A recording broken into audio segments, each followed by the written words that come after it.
Hey everyone, Isabelle here. I've got several questions that I'm going to be addressing today.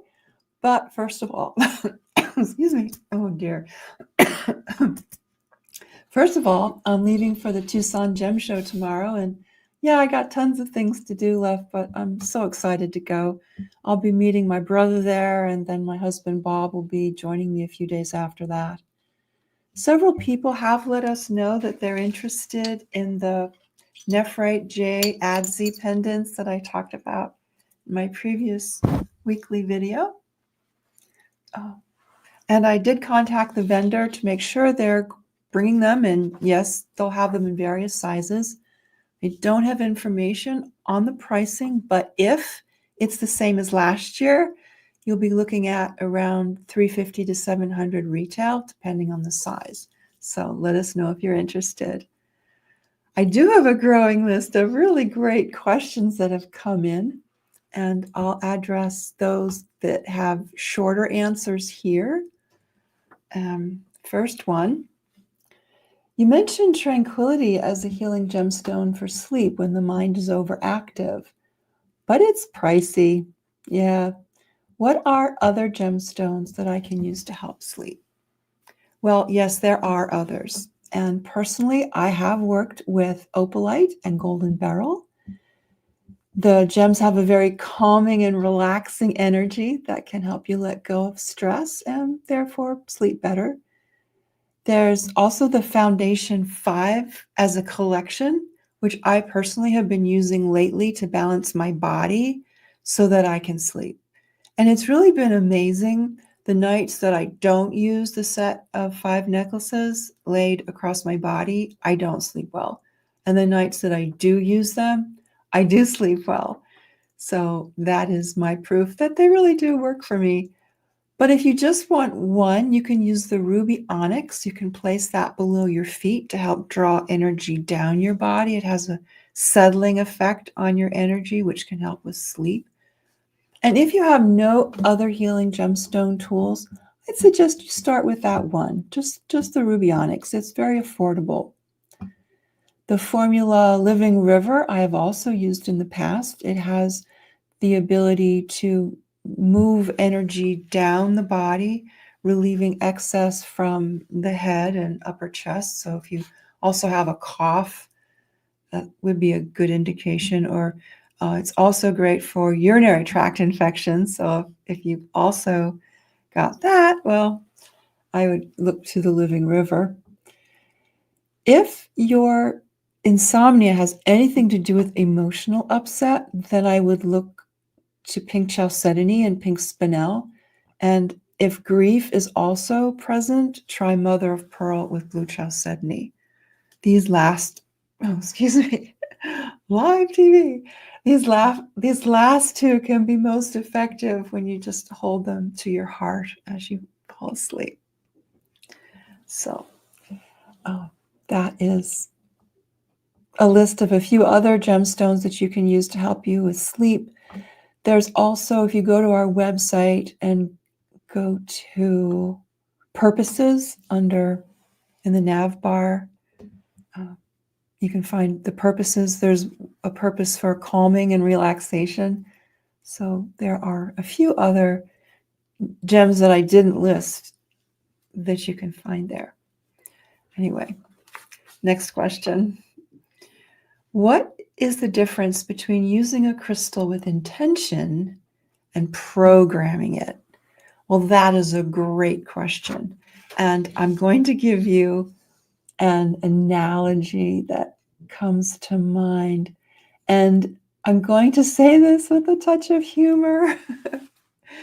And we're going to use my husband as an example.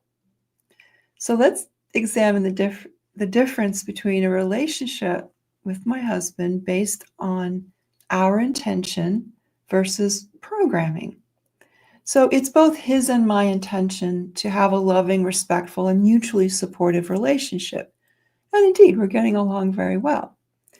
Now, if I programmed him to have a loving, respectful, and mutually supportive relationship with me, then he would be involved in that relationship without conscious will or desire. you would be like a robot, fulfilling the desired program. It really reminds me of stage hypnotism. I would never want to be in a relationship with anyone or any conscious thing, including gemstones, that was based on programming. Intention allows for freedom and mutual respect. So every morning I have an intention to find a gemstone or 2 or 3 to help me with whatever is going on with me during the day. And invariably, one or more gemstones will make themselves known, and then I wear them.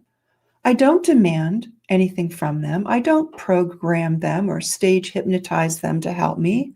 They have their own free will to do so and how they're going to do so. And they start giving me that support as soon as I put the necklaces on. But I know they're giving me that support freely and not because I'm making them support me with programming. So I hope you see the difference there. Okay, next question. Do you think that if you are drawn to stones of a certain color because you need some work with the corresponding chakra, regardless of the stone's specific healing properties? For example, if I'm drawn to various types of yellow gemstones, does my stomach chakra need extra support? Well, I would say yes. That is a definite possibility.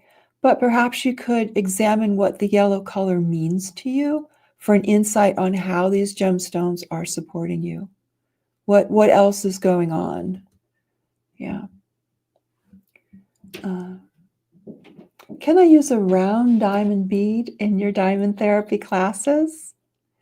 Well, for diamond therapy applications, healing diamonds need to be in a round, brilliant shape. That's kind of like this. They need to have a distinct table and a cullet, and then the crown and pavilion facets. It doesn't have to be a round, modern, brilliant cut. We've seen those. They're the most popular, but also European cuts we've seen that have carried 7 color rays. And we've also had a stylized, brilliant cut with extra facets that was also therapeutic. Last question for today. In one of your books where Sugilite is discussed, that was from a long time ago, it states that Sugilite likes or prefers to be worn by itself. However, you now combine Sugilite with other gemstones. Has your view about whether Sugilite likes to be worn by itself changed?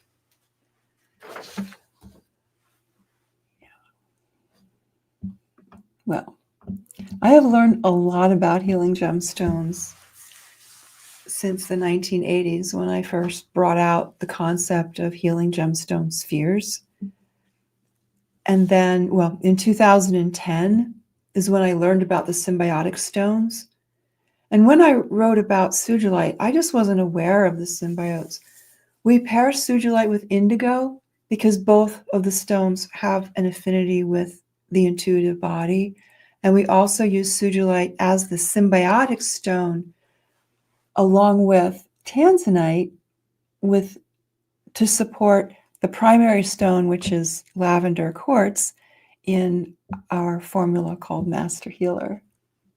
And then the Sugilite and indigo, or the Master Healer, can then be worn along with other gemstone necklaces too. Like I have 3 of them here. And this creates a formula that is unique to the individual's particular needs on that day. So in other words, the more necklaces that you wear, the more unique the supportive energy field is that you produce with these gemstones.